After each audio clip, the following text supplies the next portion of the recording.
because I can't see how long the video has been recording for. Anyways, let's deal with this guy. Good night. And continue on to our viewpoint. And I'm sorry these two videos have been basically just exploration and bad voices. But hey, that's the hallmark of my Let's Plays. Are you doing a Let's Play? Yeah, he's talking.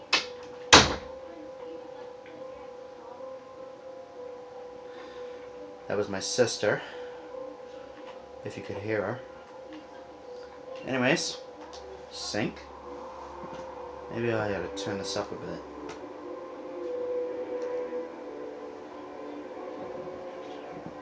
There we go. And whee! Splat! With the Aussie cut coat, that could be a man. I've seen him before. Ugh.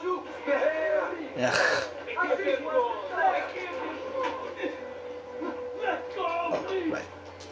Let's let go of you. I've been playing Assassin's Creed 3 a lot lately. Hopefully my skills from these games haven't completely gone.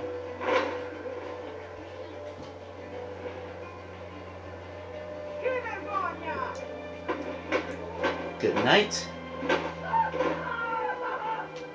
And you better run. Alright, now you see that gallows? Keep that gallows in the back of your mind. It'll come back to play later on in the story.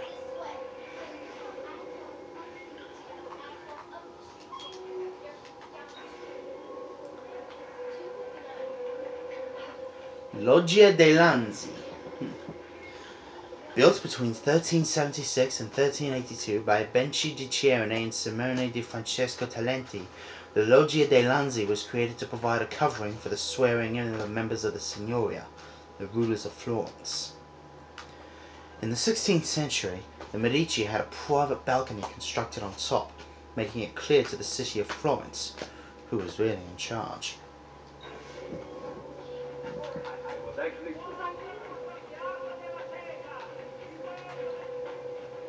Out of the way. Ba-boom. And up, up, up, up, up the side of the building we go.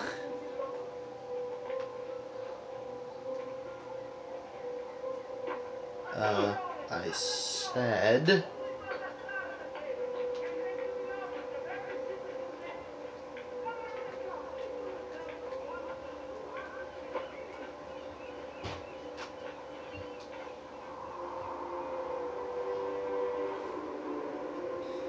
Up we go. Now there should only be one or two more that I have to sync before we can move on with the story.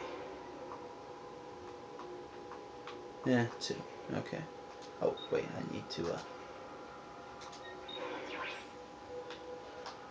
do that. Bubble. Okay. Down we go. And off we go. And yes, there are 73 viewpoints total in this game. About 6 of them come from the DLC. I'll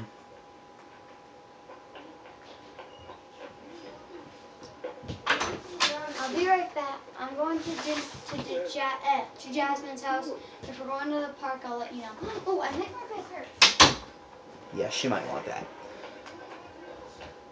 Little break in the monotony for you fine folks watching, if any of you truly are watching, and you didn't hit the stop button after the first minute. Wait a minute, stop button, what the hell am I saying? YouTube doesn't have a stop button. If you didn't click on another video within the first minute. Ah, for God's sakes. They're everywhere!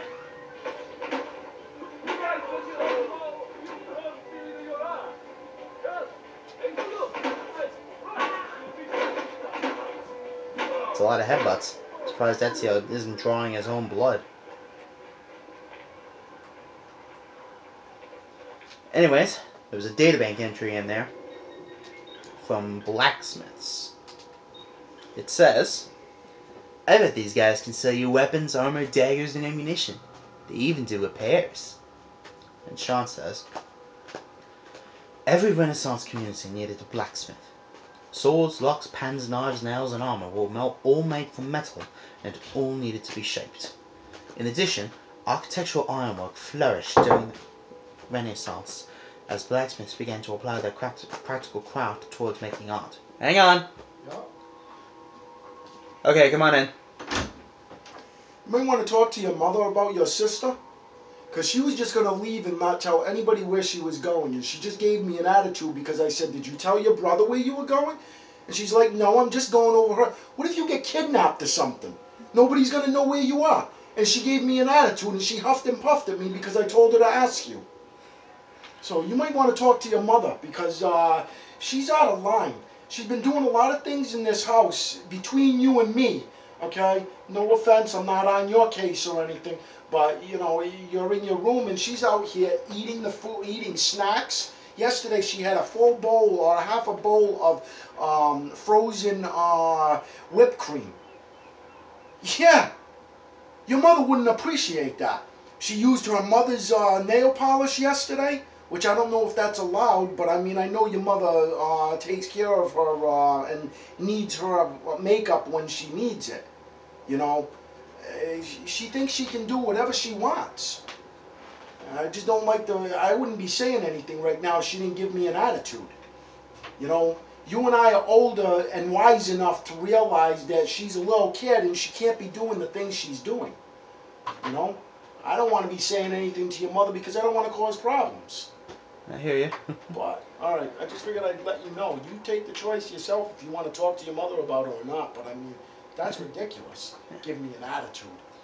Unreal. And you have a little glimpse into my personal life now. Anyways.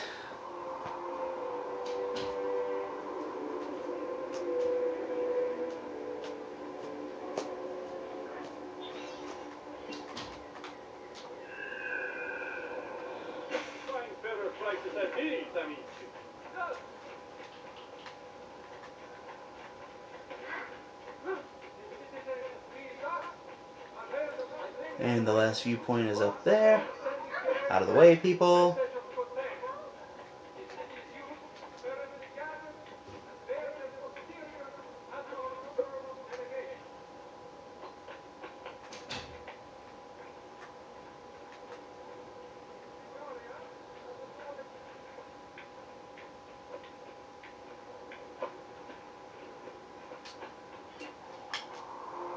And there's your last viewpoint for Mulan.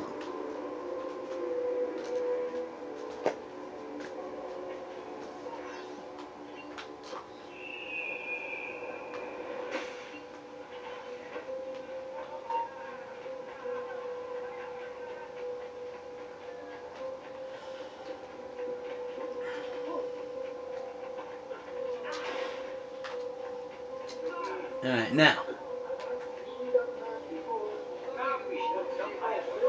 New to Assassin's Creed 2 from the first game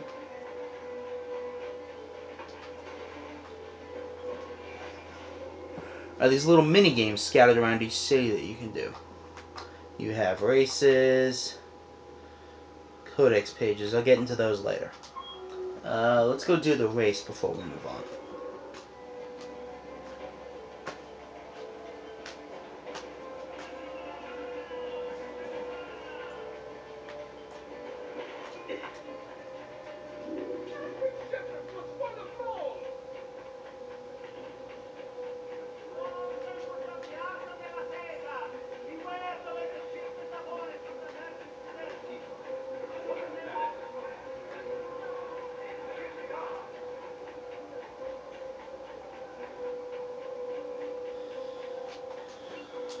I can outrun anyone in this distretto. I hear you're the best. Prove it. Gladly. Welcome to the Florentine Sprint. Now before we get started, let's check out the databank entry on thieves. Rebecca says, I bet those thieves can work with you to distract the guards. And if you start a brawl, they'll probably fight with you. Just go talk to them. They'll tell you their price. And Sean says, Renaissance thieves were usually wanderers who could vanish at the first sign of trouble, making it hard for guards to track them. Black market business in Renaissance Italy was booming. Muggings in the major cities were fairly common, as were murders. Often, strollers were attacked in the dead of night, killed, robbed, and then rolled into the nearest river or canal. Even if a thief merely stole rather than killed, the penalties of court were often unduly harsh. Torture was common. Thieves were put in stocks and sometimes even publicly executed. In order to avoid punishment, thieves often created bonds of trust amongst each other. Each was supposed to tell the rest his dirty secrets, which meant that each thief potentially held his comrades' lives in his hands. And I'm guessing this is where the expression, no honor amongst thieves, came from. I know, way to state the obvious. But hey, apart from unnecessarily epic and monotony, stating the obvious is what I do best.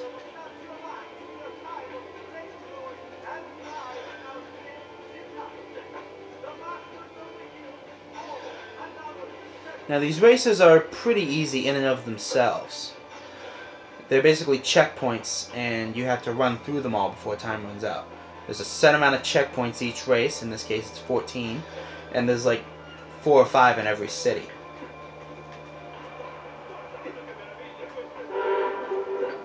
And you have a limited amount of time to beat them. I think they gave you 1.5 minutes for this one. But you use your mad free running skills, and it should be no issue.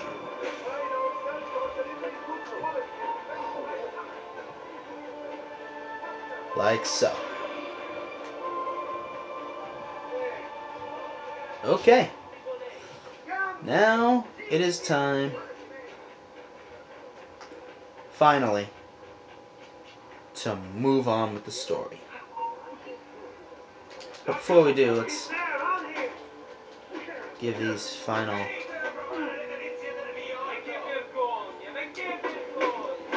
guys a good whooping. Down with you. All who need aid are welcome here. Meet Giovanni Auditore. Oh, damn it, I hate when I do that. Giovanni Auditore is one of the pivotal figures in 15th century Florentine banking. In charge of overseeing the Medici bank branches across Italy, he kept the Medici machine running while Lorenzo was busy with the government. Extending his reach out into the international operation, it was Giovanni who first noticed the problems with the Lion Bank, causing him to alert Francesco Sassetti, which saved the branch.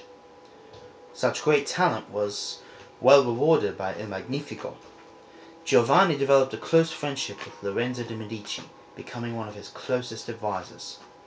Successful negotiations to secure the Pope's support of the Medici Bank in 1471 were carried out by Giovanni. Whenever the video stops. I need a time. We're hungry and there's nothing that we want to eat. I'm gonna go to McDonald's. Well, I'll let you know. Well, hurry up. And to be honest with you, I'd prefer we go to Wendy's, because I have coupons for free stuff. I had a coupon. Alright guys, you're wasting time. We'll discuss it later. I'll rather go to Wendy's. Relieved and grateful, Lorenzo paid for Giovanni's palazzo as a gift. Good morning, Father. This is going to be a hell of a recording, because I won't be left alone. Do you think me blind and deaf, son? I know all about your fight with Gary Di Pazzi last night. And then this little visit to Christina. Your behavior is unacceptable. It reminds me of myself when I was your age. I assume these misadventures won't interfere with your work today. No, Padre. Avete la mia parola. I've prepared some documents here for Lorenzo di Medici to review. I need them delivered to him. With haste, Father. Return to me when it's done. After all that badassery, turns out Ezio's just a paper boy. Oh well, what are you gonna do? Al magnifico Lorenzo di Medici, mio protettore e amico. I have done as requested and completed my investigation into the Milano incident. I can confirm for you that it extends far beyond dissatisfaction with Duca Gagliazzo Sforza's rule. It is my belief that other parties, desirous of far greater gains, manipulated events in such a way as to achieve their goals without being revealed themselves. Lampugnani, Olgiati, and Visconti are guilty of the crime, to be sure. The quote I'm And they have met fitting I ends know for how. their I'll be betrayal. fine. Can I make it though? But several There's other only noble one. She doesn't families want are one because indicated she as doesn't well. like it. Our own Francesco di Tarsi among them. Their cause and motive is not yet clear to me, but initial findings indicate a plan, the scope of which is sure to disturb you. Best we continue this conversation in person, as I am hesitant to put my suspicion to paper. Reply with a place and time, and I will meet you there. I have also ordered Francesco be held by the Gonfalonieri until we can clear up this matter. Yours in confidence, Giovanni. And there's another. At least I could have sworn there was another. Oh wait, that's not till later. Ooh, another databank entry. I bet you can buy larger bags to carry your equipment from a tailor. Maybe they can even change your outfit too. Among Renaissance merchants, tailors belonged to the new middle class and were paid well for clothing the rich in the latest fashions. Many were able to get close to their wealthy clients due to the intimacy of their job and create lasting ties. Can you imagine being a tailor in Florence during the Renaissance? Being on speaking terms with the freaking Medici family?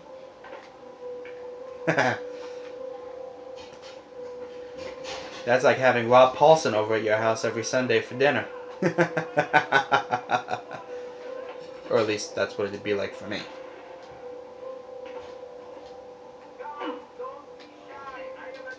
Ah, Ezio, ben trovato. How are you? Come sempre, I have a letter for Messer Lorenzo. I'll see that he receives it when he returns. Returns? They've gone to Villa Careggi, I'm afraid, and not expected back for at least another day. I'll let my father know.